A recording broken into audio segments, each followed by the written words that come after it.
এবারে একজন পুলিশ যখন একজন মোটরসাইকেল আরোহীকে আটক করে তার লাইসেন্স দেখার জন্য, তখন তাদের মধ্যে কি কি কথোপকথন হয় এবং হতে পারে এই নিয়ে আমাদের বিশেষ আয়োজন। টিং টিং টিং।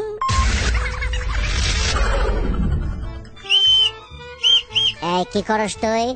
স্যার আমি স্টুডেন্ট স্যার, স্টুডেন্ট, ছাত্র। সাথে লাইসেন্স আছে? না স্যার, এখনো লাইসেন্স বের করতে পারি নাই। আব্বার হুন্ডা স্যার। এই লাইসেন্স ছাড়া গাড়ি চালাস? স্যার স্যার আব্বার হুন্ডা স্যার, আব্বার গাড়ি। আচ্ছা ঠিক আছে, এই কর, এই 500 টাকা আছে? তুই স্টুডেন্ট মানুষ, তাই কামাইয়া কইলাম। স্যার 500 টাকা নাই স্যার। 500 নাই না? 500 নাই। এই দে 400 টাকা দে, 400 টাকা দে। ও স্যার মাফ করে দাও স্যার, আজকের মতো ছেড়ে দাও। 400 টাকা বাপের জন্মে দেখি নাই। দে বাদ দে, আরো লেস করলাম।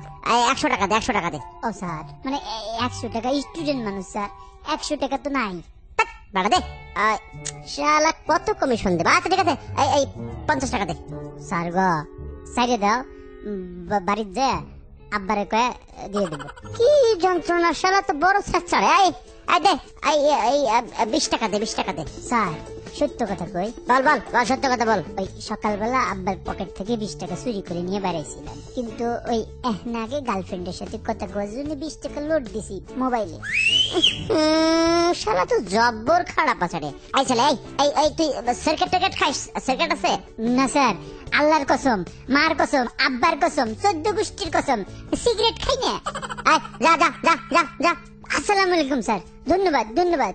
আল্লাহ আপনার হাত দরজ করুন। শোন স্যার, কোন অপরাধ কিছু নাই, কিছুই তো দিলে না। শোন এই ছেলে, বুঝিস না বহুদিনের অভ্যাস, কিছু একটা দিয়ে যা, পিছনে এসে ওই পিঠটা একটা চুলকে দিয়ে যা।